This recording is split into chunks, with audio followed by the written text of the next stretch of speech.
Okay. Ayan, ano? So, sa Ephesians 3:9, and to make all men see what is the fellowship of the mystery, which from the beginning the world had been hid in God, who created all things by Jesus Christ. Si Paul, alam na alam niya eh. You know, Paul was yung kalaban siya ng mga Christians, ano? Before.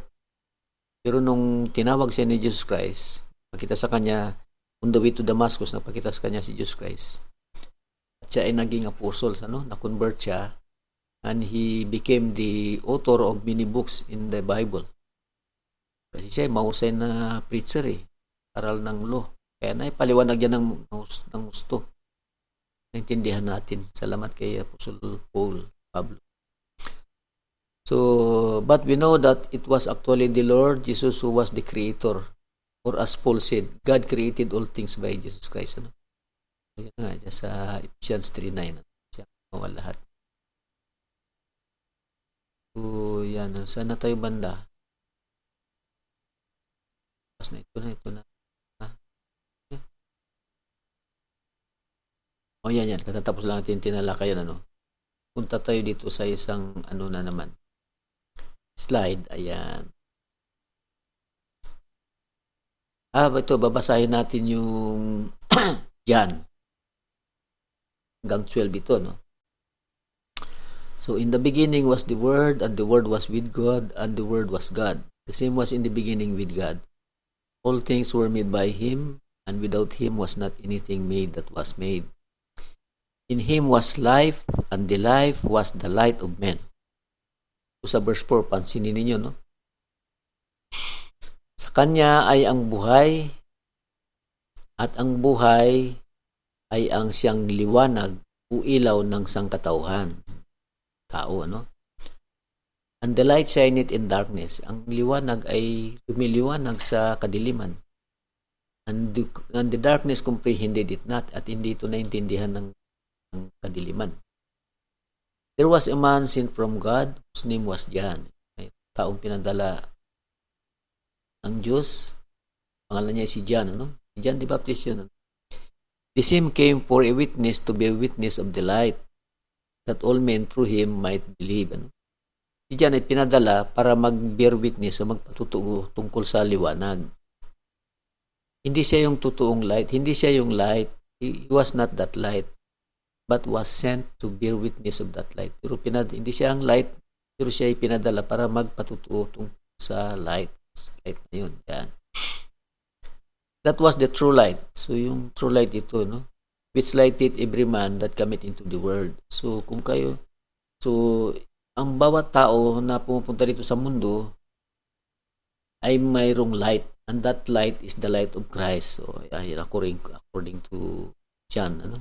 Beloved, ano? Yan. He was the true light. Si Jesus Christ, siya yung true light, which lighted every man that cometh into the world. Ibasahin nga natin dito sa Tagalog. Type tayo ng Tagalog dito.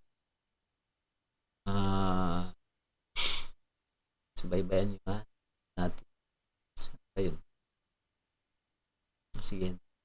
Matagal magbukas ang browser ko. Okay. He was in the world, and the world was made by Him, and the world knew Him not.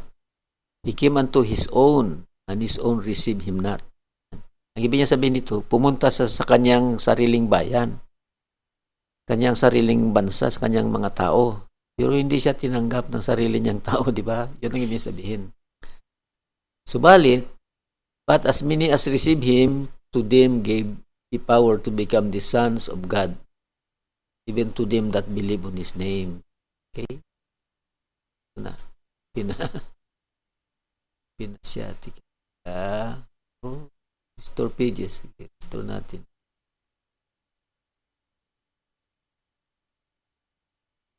Kaya,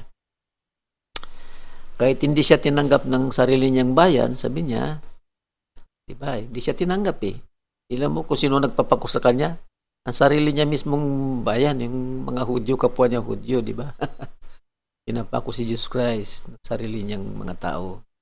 Pero sabi niya, Kung sino man, as many as who receive Him, binibigyan niya ng power na maging anak ng Diyos. Ibig sabihin, kahit hindi ka Hudyo, kahit hintil ka o anong lahi ka, kapag ikaw ay tinanggap mo siya, naniwala ka sa Kanya, ibigyan ka ng kapangyarihan na maging anak ka ng Diyos. Ayan, ganyan.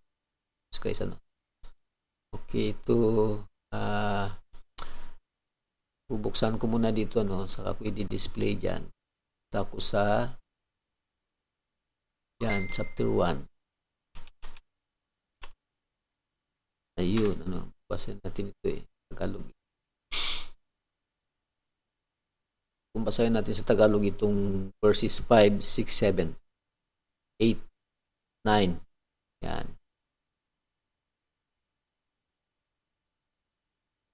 Ayun, ito. Ayun na siya. Okay, ito na. Yan. Yan ito sa 4. Nasa kanya ang nilikha ang lahat ng bagay sa pamamagitan niya, ng berbo ng Diyos. Ang salita, ito pala ng salita. At walang anumang nilikha ng hindi sa pamamagitan niya. Tama? Kung hindi sa pamamagitan niya, walang nalikha. Kasi siya nga yung power, siya nga yung foreman. Siya rin ang taga-tupad, kanya tinawag na verb sa kanya yung action. Nasa kanya ang buhay, sa kanya yung power. At ang buhay ay siyang ilaw ng sangkatauhan. Yan. Ang buhay ay siyang ilaw ng sangkatauhan. Liliwanag sa kadiliman ng ilaw at hindi ito nagagapi kailanman ng kadiliman. Yan. Sinugo ng Diyos ang isang tao na nagngangalang Juan. Naparito siya upang magpatutuo tungkol sa ilaw, upang ang lahat ay sumampalataya sa pamamagitan niya. Ilaw. Hindi siya ang ilaw, si John ang tinutukoy, hindi siya ang ilaw. Subalit naparito siya upang magpatutuo tungkol sa ilaw. Ito ang tunay na ilaw. Sino yun? Dumarating ito sa sanglibutan upang magbigay liwanag sa lahat ng tao. Yan. Dumarating ito sa sanglibutan upang magbigay ng liwanag sa katao. Parang iba yung pagkasalin, tinan natin sa English. He was the true light, which lighted every man that cometh into the world. He was the true light that lights every man na nagliayon. Bibigay liwanag sa lahat ng tao. Tama. Sa Tagalog. Dumating ang salita sa sanlibutan, ngunit hindi siya kinilala ng sanlibutan. Yan. Ito, sanlibutang ito, nanilikha sa pamamagitan niya. Tapos, pumunta siya sa kanyang bayan, ngunit hindi siya tinanggap ng sarili niyang kababayan. Pati mismo ng pamilya niya nga, si Primero, di ba, hindi tumanggap sa kanya. Subalit ang lahat ng tumatanggap at sumasampalataya sa kanya ay binibigyan niya ng karapatang maging anak ng Diyos. Liwanag. Okay. Proceed tayo sa next slide. So, dahil na pag-usapan natin yung light of Christ, yung liwanag ni Kristo. Yan, panoorin natin ito, Kaya basahin natin itong The Light of Christ na isinulat ni G. Ward Moody. Isa siyang retired professor of astronomy sa Brigham Young University. August 9, 2021. 3 minutes rin daw yan. Basahin natin. Puntahan natin yung na to. Dito yan Light of Christ.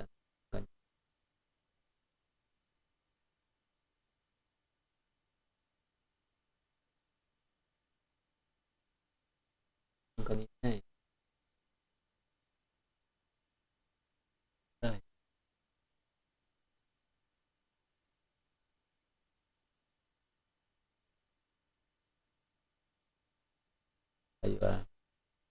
natin ito hanapin ko lang. Basahin natin yung kanyang mensahe. 3 minuto